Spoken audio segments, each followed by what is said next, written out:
life sciences, a top convention destination, a logistics and freight hub, a top state in the nation for infrastructure. And we're on the edge of collaborative R&D across artificial intelligence, semiconductors, data centers, hard tech corridors, nuclear medicine, and energy, and so much more. It's no surprise that Forbes ranked Indiana last year as the #1 state in America to start a business.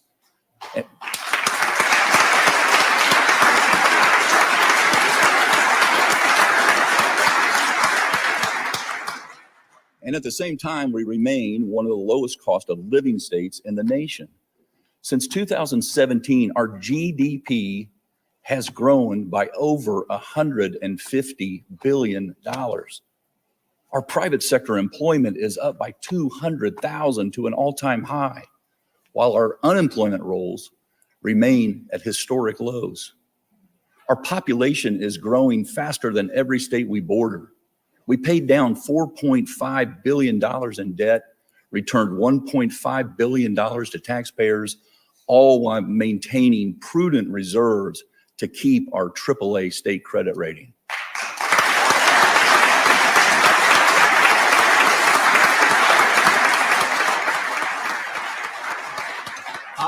Obviously, ladies and gentlemen, I don't need to tell you, but I'm proud to. The state of our state, Indiana, is strong.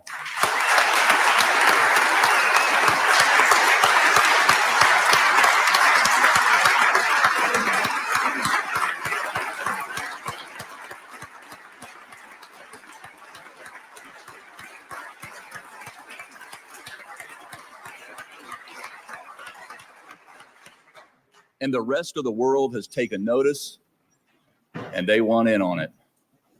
Consider the recognition Indiana received last year when we were one of only 3 states out of all 50 that ran the table to win all 3 big federal partnerships: a clean hydrogen hub, electronics, microelectronics hub, and a biotech manufacturing hub. Each will result in millions in new investment and thousands of good, high-paying jobs, and they position Indiana to benefit disproportionately from America's renewed focus on defense-related manufacturing and our reshoring strategy.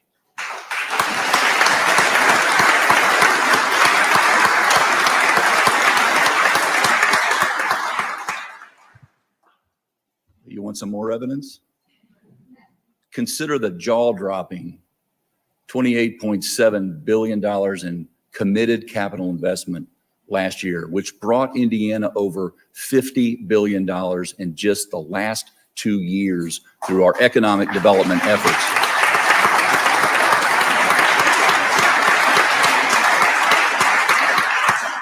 What took us 12 years before, from 2005 to 2016, we did more than that in just the last 2 years.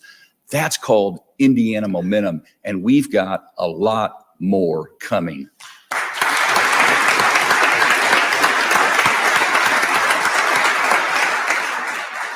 And these new jobs come with all-time high wage levels, averaging over $75,000 a year, much higher than the local and national averages. And allow me to be a myth buster here about where this investment is going. Rural and mixed rural counties won big, capturing $18.7 billion in capital commitments and more than 15,000 new jobs over just the last 2 years. A special thanks to all of you in the General Assembly who recognized the need and provided the Indiana Economic Development Corporation with the tools necessary to allow our entire state to grow alongside our local leaders. We're proving now our communities are able to define their own destinies. Another particular bright spot last year was the second investment by Star Plus Energy, the joint venture between Samsung SDI and Stellantis in Kokomo, where they're building 2 EV battery factories, ultimately creating thousands of new jobs, along with Samsung SDI's similar investment with General Motors, straight up 31 in New Carlisle.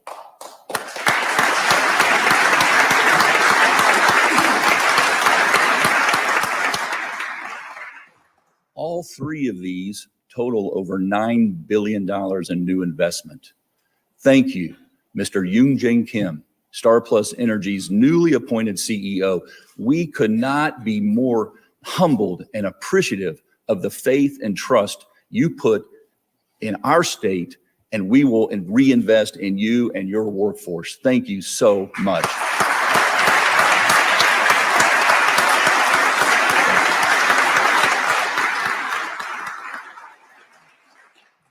I'm just as proud of Indiana's longstanding relationships with Japan and with Israel, who honor us this evening with their diplomatic presence. Please welcome Consul General Yanagi of Japan and Consul General Cohen of Israel.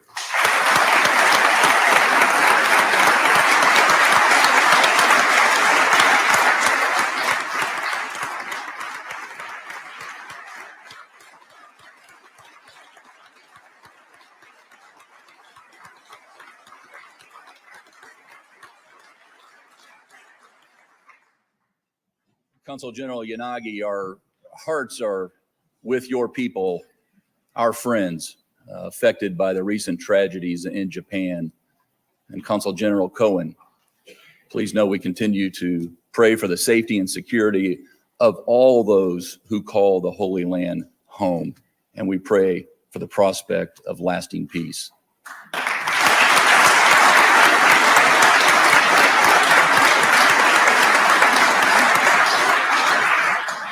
Back home in Indiana, let's move on to what's changing for the better. Businesses and individuals are thriving in Indiana because we operate in a continuous improvement mode. For starters, we cut our personal income taxes again to 3.05% on the way down to 2.9%.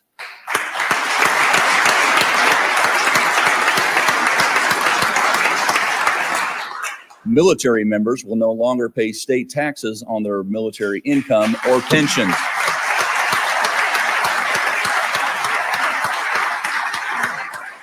Our state police and law enforcement officials finally got the salary boost they deserve.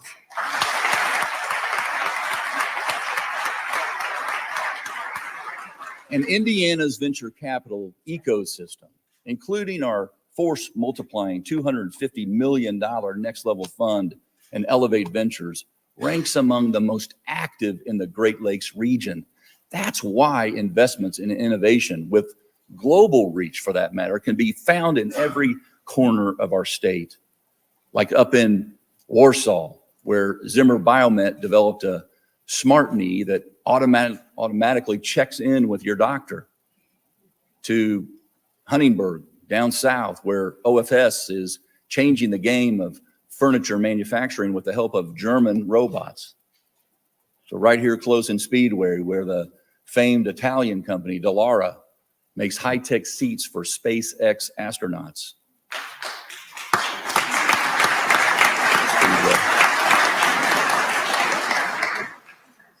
And ladies and gentlemen, the positive change continues. This is the year our graduation rates will continue to go up. And thanks to the historic investments this body has made, average teacher pay across the state will reach our salary goal of $60,000 a year. Thank you.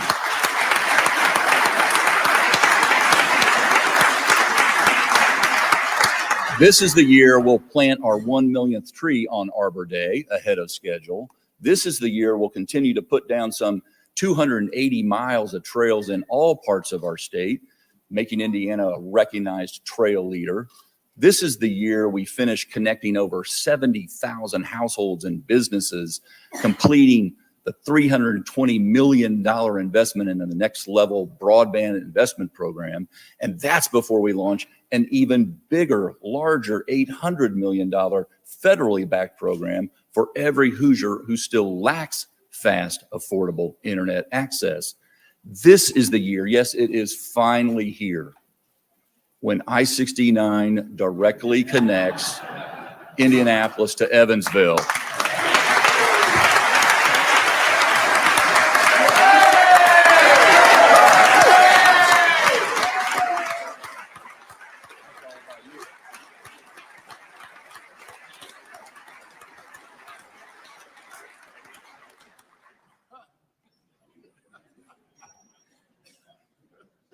You shot up fast. INDOT has led this partnership with our private sector partners, and I am so proud that we are approaching the final mile of construction after decades of discussion. This is the year when we finish double tracking the South Shore line between Gary and Michigan City. This is another big deal.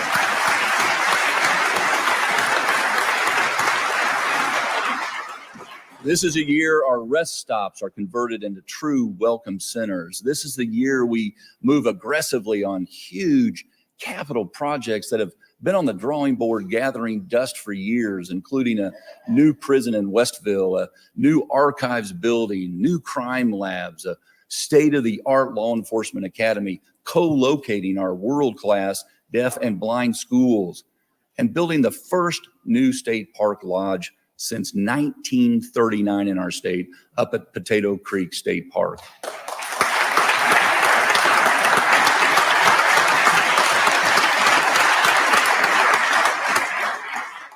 And this is the year when our communities start to really leverage the second round of READY funding that this assembly made possible.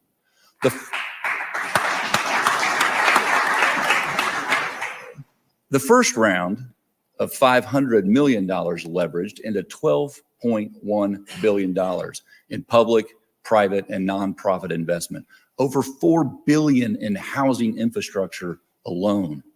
And I'm confident of a similar outcome during this next round. Actually, based on what I'm about to reveal, I have a feeling will far exceed even our most hopeful projections.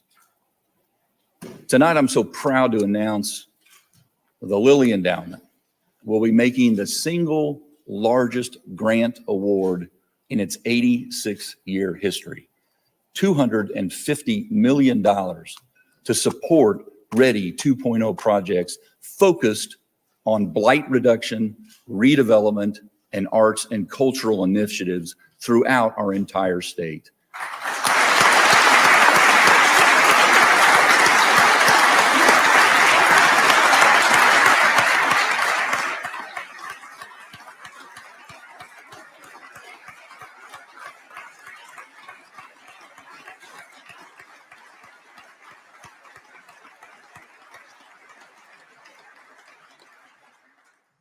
Let me offer a few thousand more thank yous to the Lilly Endowment and Jeanette Hill, the president there, and Clay Robbins for both of your stewardship of an organization that once again shows why it's such an essential partner to us here in Indiana in making our state the place we all want it to be for generations to come. Jeanette, thank you, thank you, thank you for being here tonight and every day forward.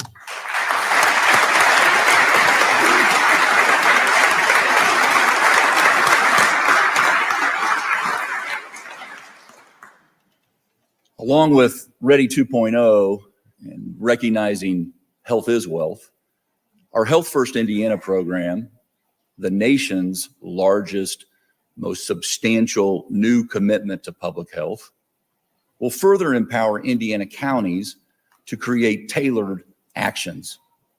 By the way, the first $75 million you all appropriated has just been distributed to the 86 counties that opted in.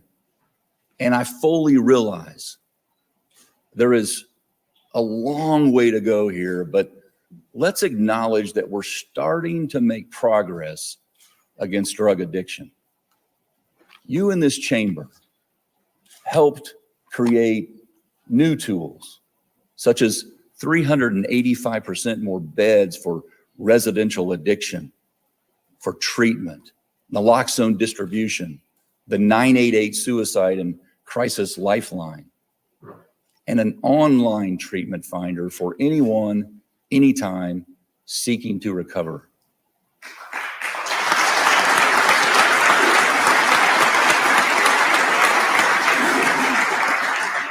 Due to these efforts and so many others, recent reporting shows statewide drug overdose deaths dropped statewide 5% year over year. This is progress.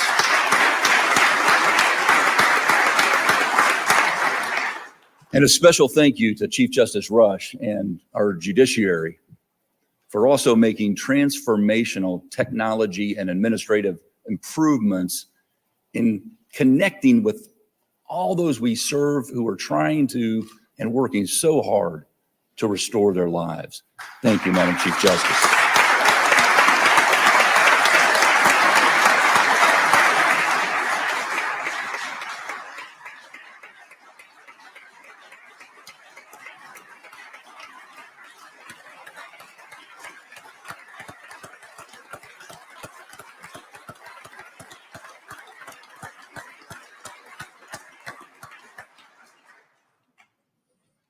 Now, alongside the key roles that our public and private partners play, it's the everyday citizens who step up and improve the lives of others that are the most essential to the flywheel effect of the Indiana model. For instance, a few months back, I attended an event at Indiana's War Memorial. A young lady introduced herself and shared an observation that immediately rang true. The license plate we offer our Gold Star families didn't really convey the full meaning of the sacrifice these Hoosier families have made. Lauren Tomkevich did not shy away when I asked if she would help us come up with a worthy Gold Star family plate.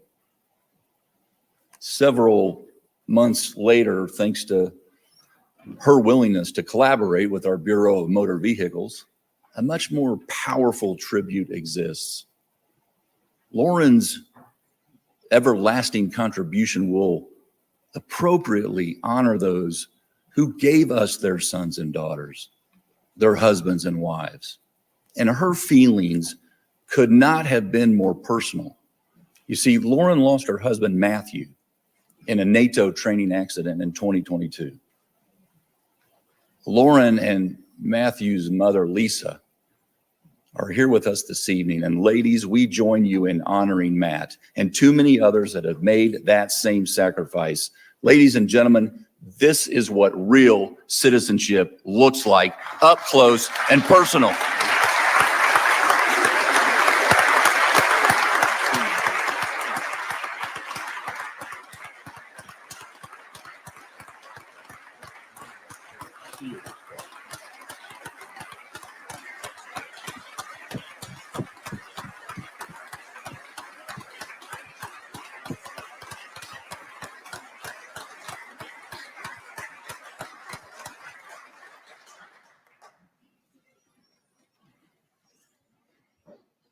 And finally, in an attitude of gratitude, let's continue to live up to the Indiana model in this legislative session ahead by addressing what still needs to change. Here are a few commitments I believe we must make this year. We must improve policies around third grade reading to make sure that every child masters this essential skill. We must prepare our students for a digitally driven world by requiring computer science to graduate from high school. We must work with our public universities to make college even more accessible by creating more 3-year and associate degree options. We must expand our childcare workforce to help more working moms and dads in Indiana. We must update the state disaster relief fund to make it easier for local communities to access the funds they need. And we must build better awareness of our state's next level jobs programs. There's so many of them. And we'll do that through a campaign we're calling One Stop to Start, helping people obtain one of the many high-paying, life-changing jobs available right now throughout our state. I ask for your partnership in making these things happen because we must never forget how much the work of good governance matters to those who sent us here in the first place.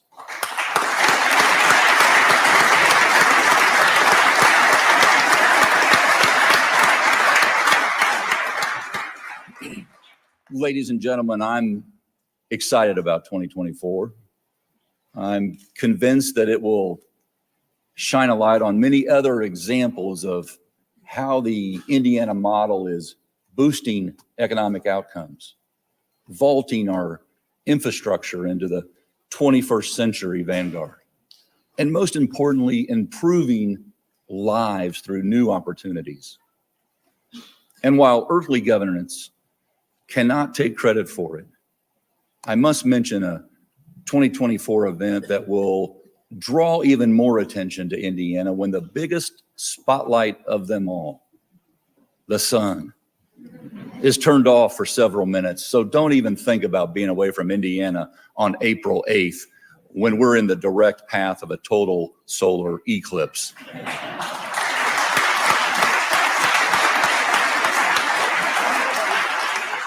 My friends, a new year brings about reflection and preparation for what's next. I only wish our buddy Henry were here with us to do just that. Term limited though I am, here are my promises to you for 2024. My administration will not be a ship in port. Instead, we will deploy on multiple fronts until my last day and hour as your governor. Owning the Indiana model, I am staking my reputation to it. We will find constructive answers to any unforeseen challenges that arise, and we will move from ideas to implementation during these times of great transformation. And I will continue to listen, as I have done for 7 years now, to any and all partners who share a love for Indiana and believe in our future. Indiana is a wonderful place to live, to breathe, to work, to raise a family, and it's a wonderful place to help lead. My fellow Hoosiers, if I live long enough to need a smart knee or two, I will regard the privilege of having served as your governor as the honor of a lifetime. With all my heart, I thank you for it. Good evening, and may God bless. And now let's get back to work and run up the score in 2024. Thank you.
The joint convention is now adjourned.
I'm Jim Durst, Superintendent of the Indiana School for the Blind and Visually Impaired, and I'm pleased to welcome you to our campus.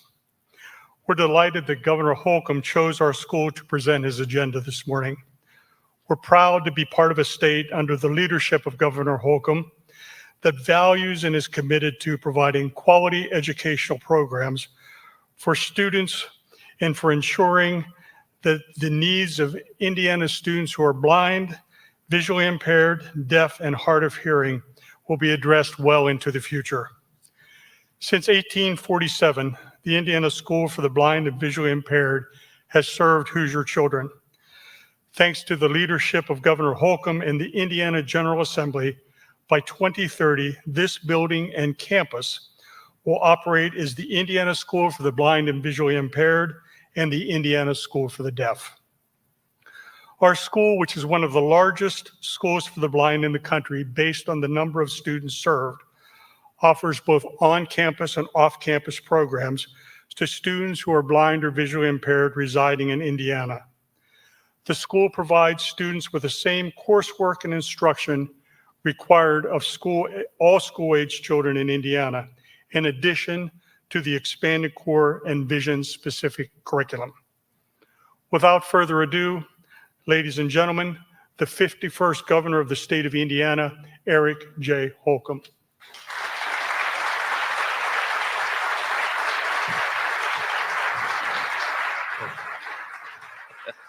Thank you, Jim.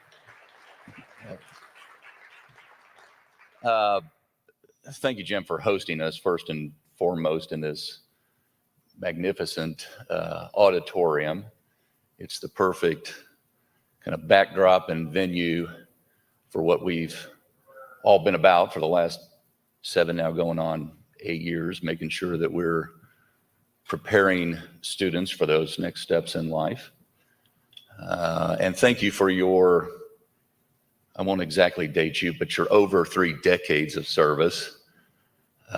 You trace this back to 1847, and I saw a memorial plaque out front from 1938, and the General Assembly and I are flat out excited about where we're heading. And by 2023, this is one of the biggest capital improvement projects that the state has ever undertaken.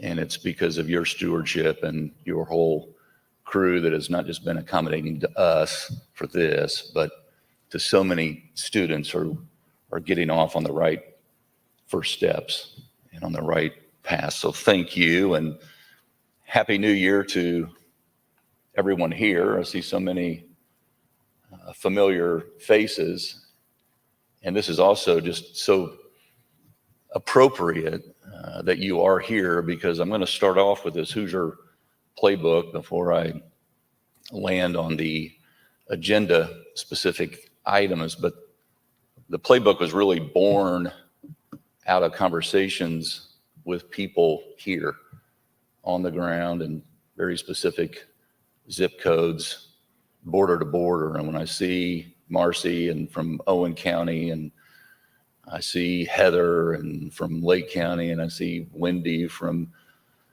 New Albany, Clark, Floyd County area, one Southern Indiana. When I see Mark Fisher from the Realtors Association, you'll see where all this information is coming from soon, but it's coming from the ground, and it's coming from the ground up. And that's why this playbook works. That's why it's underscores just how important collaboration is and partnering can be. It's what's gotten our state to the position that we're in. And I have outlined this in 12 pieces. Your puzzle might have 15 pieces. Your puzzle might have 8 pieces. You might combine some of the pieces, but ultimately this will be very interactive. This will be focused, looking through a lens of our customers, citizens, and local leaders, how they may access all the programs that the legislature year after year after year appropriates dollars to, programs that really do make a difference. And in getting around the state over these last 7 years.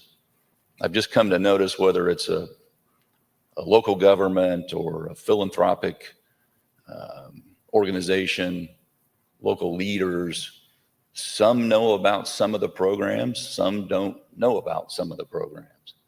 And so how can we better connect chambers, local leaders, et cetera, in a very easy way where it's simply you're clicking on a program and they're organized in a pretty straightforward fashion. And so I'm going to dive into these very kind of at a high level, but the 12 pieces as I've gotten around start with, obviously, the first 5, quite frankly, are pretty foundational. They're the health and the education levels, skill levels of an individual that then ultimately have a huge impact collectively.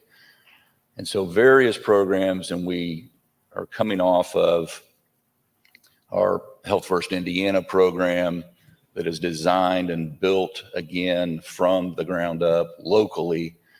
But then there's a lot of other programs like the Nurse Family Partnership, the My Healthy Baby program. I don't see Lindsay. I do see Lindsay. Lindsay, we're finally, as of May, right? We're in all 92 counties. So locals can take advantage of these resources. And when I use that word advantage very purposely, but they also include others, and there will be more added to this list, but I wanted to keep the font so that you could read it. But lead testing and disability services and assistance, smoking cessation, the list just goes on and on and on, but just realize that there are Hoosiers taking advantage of those programs. And just as important as our physical health is our mental health. And again, the legislature in these recent years have really leaned into this, rightly so, to make sure that we're not just providing awareness, but also access to programs that can make a difference. If someone is wanting to get clean or to get well, I want them to know that there are people, real people, not just a website, not just a let me put you on hold, but real people that want to help them get well. And we're trying to make it as easy and seamless as possible statewide, whether it's urban, rural, or suburban environments. And so we'll continue to look for ways to increase awareness of these various programs so that folks know there are beds available and they're closer than they've ever been before. We then move into the status of how skilled are we? How educated are we? County by county by county. We know that when we're trying to land a deal, they're looking at how healthy is the workforce, how skilled is the workforce, how educated is the workforce. And those are strong magnetic forces to where they ultimately make their decision. And that's a global, I'm looking at Rolls Royces in the house here, and the conversations that we have revolve around these first 5. We get the tax and the regulatory environment, but it really comes down to the people that are going to ensure that the business is able to grow. And so we've worked very hard and will continue to make sure that we can expand our childcare, our early learning providers and services, so more people can participate in the workforce. And that means more access to programs like On My Way Pre-K and making sure that we're kindergarten ready, and the Imagination Library, which with the help of folks in the legislature and Dolly Parton herself, we've grown that program already from 43 to I think it's now 71 counties, where 90,000 kiddos got a book last month, personalized, sent to their home.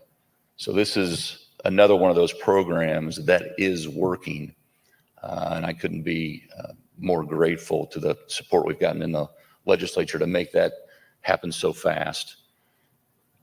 In terms of K through 12 education as well, this is something that is just directly linked to a community's destiny, if you will, and making sure that our students are on a pathway that fulfills their, hopefully, passion and purpose in life. And there's so many, this is one of those areas where our schools are offering so many different programs to meet the needs of a specific student.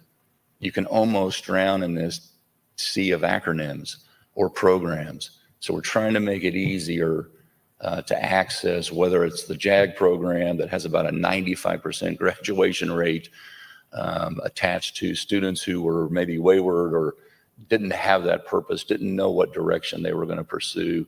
And they get into this JAG program and all of a sudden they start to realize and see their path.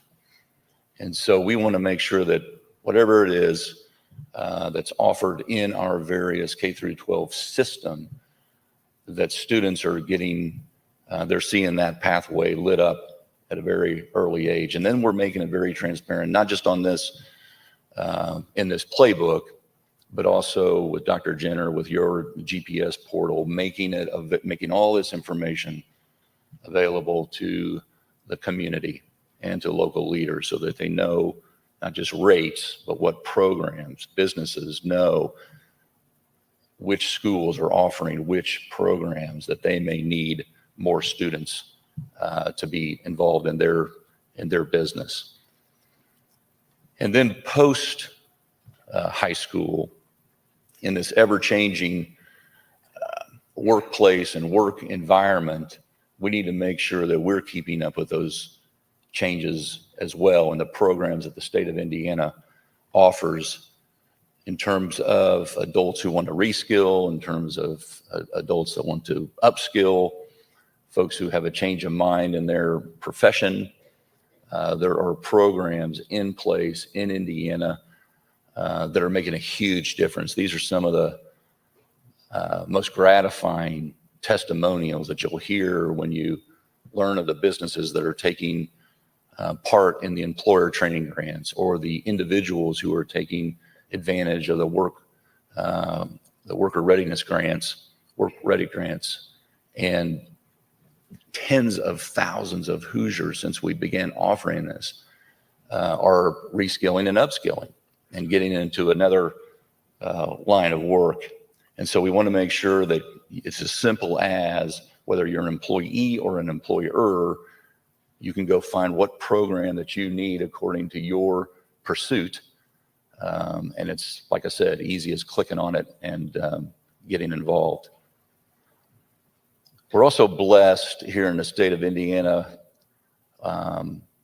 in all of our backyards, close, with world-class colleges and universities. And obviously we have some 30 private institutions, but we've got research universities, Indiana University, Purdue University, Notre Dame, we've got Ball State, USI, ISU, the list goes on and on and on, Ivy Tech, Vincennes University, that are campuses in our backyards. And we want to make sure as a state, again, because of the legislature that has historically been one of the top 5 most generous states in terms of financial aid and assistance, making sure folks who are eligible can go on and pursue college. We want to make sure that we're all taking advantage of that, that when a student says, I want to pursue going to college, that they have the means to do so. And again, we want to make it easier for folks to access those programs, to access that financial aid, in addition to what we're doing with 21st Century Scholars, making sure that we're trying to maximize the programs that folks like Chris Lowry are saying, we're open and we're ready for more business, not just doing business as usual. I'm looking at Rick Wajda, and I mentioned Mark Fisher earlier, and they have said no housing, no people, no jobs. And this is quite frankly, what every state in America is trying to fill those housing inventory gaps according to the different levels of affordability. And we've come a long way. We've got a revolving loan fund that we've recently signed into law, $75 million. And we've got a Ready 1.0 program that leveraged up about that $500 million that was appropriated, ended up being over $12 billion. $4 billion of that 12 was devoted to housing infrastructure. On a month in, month out basis, Indiana is issuing more single family home building permits than every state that we touch. And we're always neck and neck with Ohio. And they're a much bigger, higher populated state than Indiana. So you can see that we're making gains like a few other states. We were the only state in the top 10 in the Midwest represented just a couple months ago. And so we got to continue to lean in, whether it's, again, urban, rural, or suburban, whatever the environment, we have to make sure that the housing is there for the citizens, residents, and ultimately the workforce. And then this piece of the puzzle, I think, is paramount in placemaking in the world in which we live in today. Oftentimes, we've all heard people choose where they're going to live before where they're going to work, and then they make that decision. I had the good fortune of sitting next to someone at the recent Colts game. I won't dwell on the outcome, but someone who I'd never met, and she was using her time wisely and lobbying for more trails and more trees and more outdoor amenities, even in the last 2 minutes. But I was polite. But she was right. I mean, the common denominator in a lot of growing communities is always the outdoor amenities and the vibrancy of a community. And because of Ready and other programs that are being demonstrated border to border throughout our state, we've made significant gain. And now we're known as a trail champion, as an example, or a leader in fill in the blank in terms of outdoor amenities. Obviously, our infrastructure platform or our ability to connect in every way is paramount to a state that finds itself located in the heart of the heartland, and one who seeks to support our logistics sector at large. Every which way we connect, we have to be making these investments, and they're not just state investments, but we're looking at how the state can complete that final mile from the interstate to the factory garage door. More broadband internet, more trails, making sure that our ports, both air and water, are sufficiently funded to continue to attract that freight business that is just so important to the future of our state. These programs go from a very high-level state approach or perspective all the way down to programs like community crossings that, again, make sure that we're able to complete that final mile. Can never lose sight of whether it's a local community or the state of Indiana, kind of the golden goose or what funds everything else, and that is making sure that we have a magnetic business pro-growth environment that is going to enable us to fund all the other pieces. And I see Secretary Rosenberg and our CSO, our Chief Strategy Officer, Ann Lathrop here, and they have made so much progress in making sure that you can use a portal to go into, whether you're an entrepreneur, a startup business, a small business, if you're looking for VC capital, if you're looking to export, there is a portal Connect IND that can send you on your way. And obviously, in today's world with the internet as it is, we can connect globally, and industrious Hoosiers are doing just that, but they're really taking it to the next level and making sure there's ease and it's a seamless growth pattern.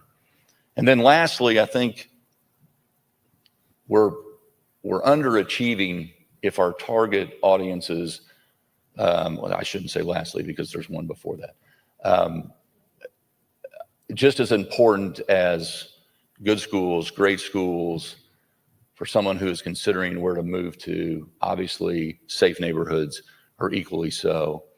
And we're increasingly making sure that our volunteer firefighters, for instance, have the training that they need, where there have been pockets throughout our state that were vacant or seemingly flown over.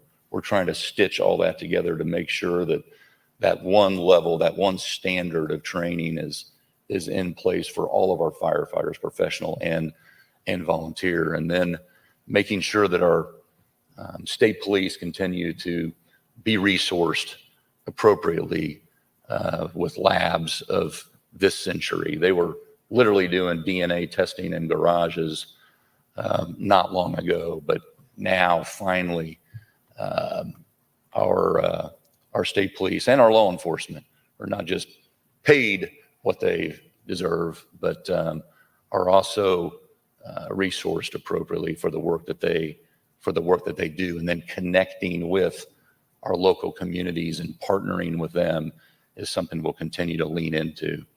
And then lastly, finally, we're underachieving if we're not getting the word out, if we're not connecting to all of our target audiences in terms of attracting people to come here to live, work, and play. And there's a number of programs, the In Indiana program, and Elaine Beadle is here with us today, who runs our Destinations Development Corporation.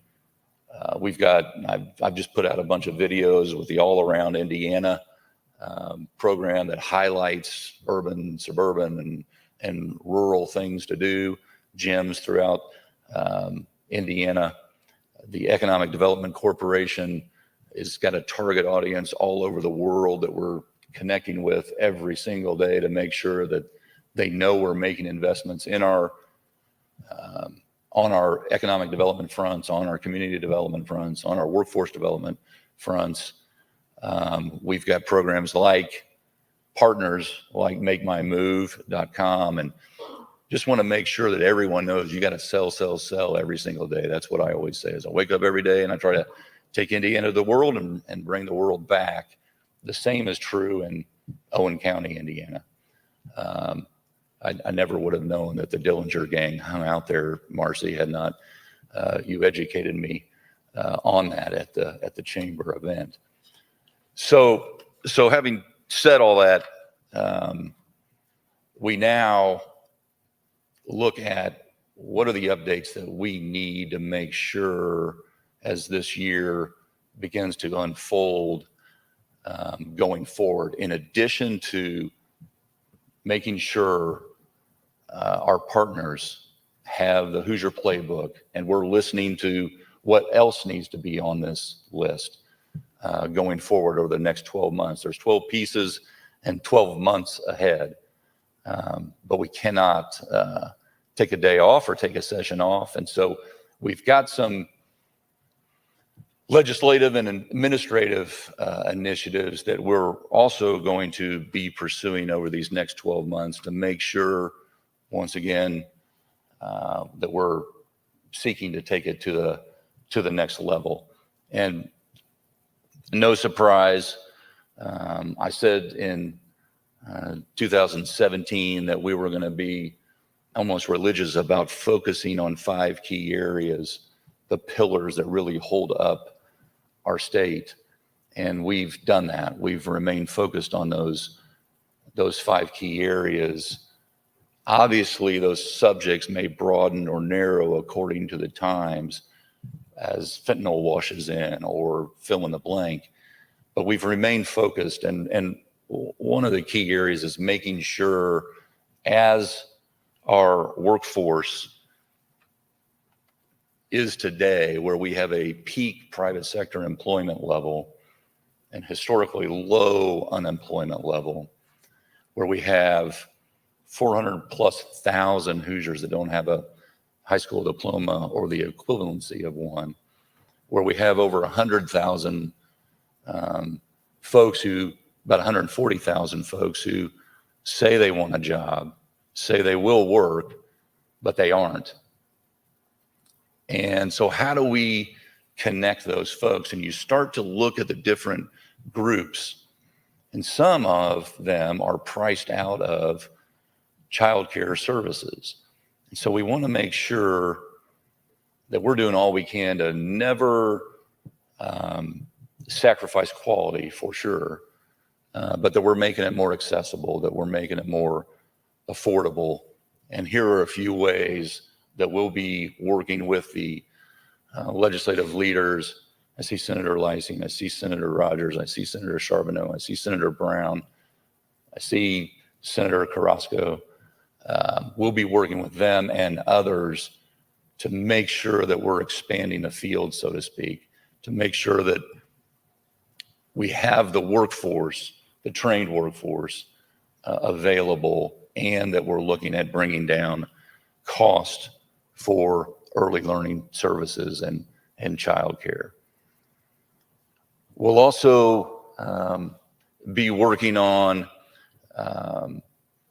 increasing our reading proficiency at all levels in those first steps of life. And obviously there's a number of things that we can do focused on tightening those retention efforts to make sure that we're not just understanding, but supporting the sense that you first must learn to read, and then you read to learn.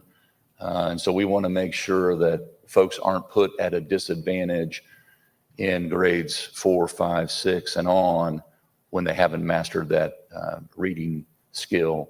So there's a number of initiatives that we'll be working on that get right at that issue. It's also been said very simplistically that the more you learn, the more you earn. And there's a lot of truth to that when you look at the correlation studies. And I say the more you know, the more dough. But this is, it all starts here, and we can't gloss over this. And this is holding, more important than us back, it's holding them back.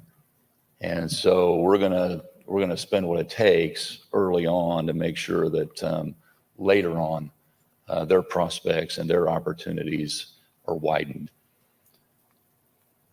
We're also going to make sure that when you look through the lens of the customer or the student in this regard, we're going to be requiring our state universities, facilities, are looking at all their degree programs and offering 3-year programs where appropriate. Purdue is just one of our incredible world-class institutions, but they've really been a national trailblazer in reviewing their degree programs and then offering some that are 3 years, so that if a student can get through in 3 years and get on with it, that's available to them. And then we'll be also asking them to look at associate degrees. Oftentimes, having Purdue or having Ivy Tech and having Vincennes University, again, in all of our backyards, a lot of students are going through community college, and then maybe they transfer to one of our state universities, and they don't get credit for that associate's degree that they otherwise would have earned now that they've been at Purdue or IU or Ball State or ISU or USI. And so we're going to reverse, we're going to look at this in reverse and say, what have you accumulated to date, and has that earned you an associate's degree and then pursue that so that it properly and appropriately reflects the skill level of our workforce. We're also rolling out, I see Whitney here with the help of the governor's workforce cabinet at large, a new program that we're calling One Stop to Start. And this really is in an effort to make sure folks are aware of all those, and I talked about it earlier, all of those different programs. So if someone says, I keep hearing about all this capital investment, keep hearing about all these new high-paying jobs, but what does it mean to me? What does it mean to my access to the American dream or realizing it? And the One Stop to Start campaign, and you'll think of it almost as PSAs that are coming, wherever you are physically or TV or radio, we're going to get the word out that we can help you skill up for the jobs that are there right now and that are available in your backyard. And so this effort is something that I think it's been kind of one of the missing links, so to speak. There's a lot of good work going on locally, different associations. The Indiana State Chamber has a program that does this, and obviously local communities, cities and towns have programs. We want to make sure that there is an umbrella as the state sees it, border to border again, that is making sure we're getting people plugged in so that they know whatever has interfered or intervened in their life and maybe gotten them off course, they can get back on, and there's people that are there to obviously help shepherd them along the way. We also want to make sure we've just taken more than note of the cumbersome process that it can be in responding to disasters, could be man-made or natural disasters. So we'll look at streamlining and some of that paperwork, so to speak, and make it easier for local leaders to respond in the now, not after the fact, not having it drag out. And so we'll be working with Senator Carrasco on this during the legislature to make sure that we've increased the limits as well for individuals to get access to those funds sooner than waiting on a federal declaration in the state of Indiana. Also, we'll be taking a look, actually creating a task force with a lot of different stakeholders to review the recent bail reform efforts and how they're impacting our public safety. And lastly, again, this is something that every state around the country is grappling with, is on both ends of the spectrum, kind of first steps, early childhood, and then our elders or more seasoned Hoosiers. And so we'll be working with various social service agencies to come together to look at the aging population in Indiana, not just Medicaid recipients, but an overall 10-year plan that is contemplating how folks are aging in Indiana, transportation, housing, economic security, all the factors that folks are, and therefore not just dealing with, but the state will have to deal with as well over the coming 10 years. And then we need to, as other states are as well, develop an infrastructure that best coordinates the delivery of services to high acuity children, folks who are the hardest to make sure that they're getting the services that they need and placed where they need to be. So again, I want to thank you all for not just being here, but for your years of work in all these different fields.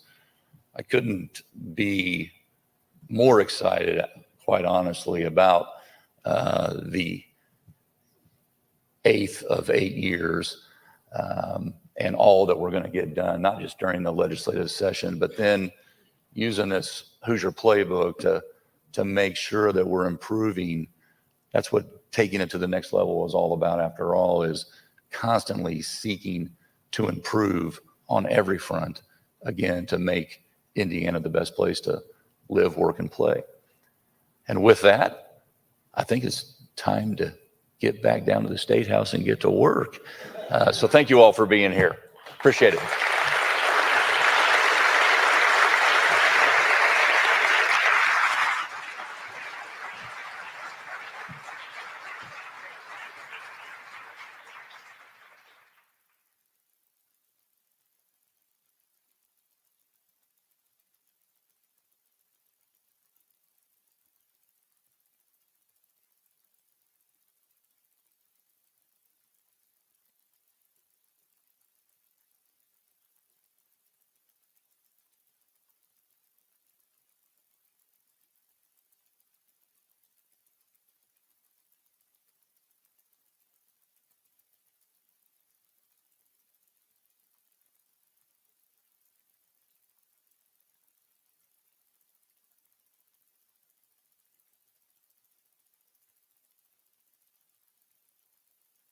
At Kroger, shopping with pickup and delivery is the same as shopping in-store. Same low prices, deals, and rewards on the same high-quality items. It's one small click for groceries, one big win for busy families everywhere. Start your cart today at Kroger.com.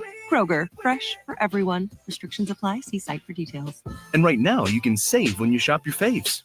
Just buy 6 or more participating sale items and save 50 cents each with your card. Kroger, fresh for everyone.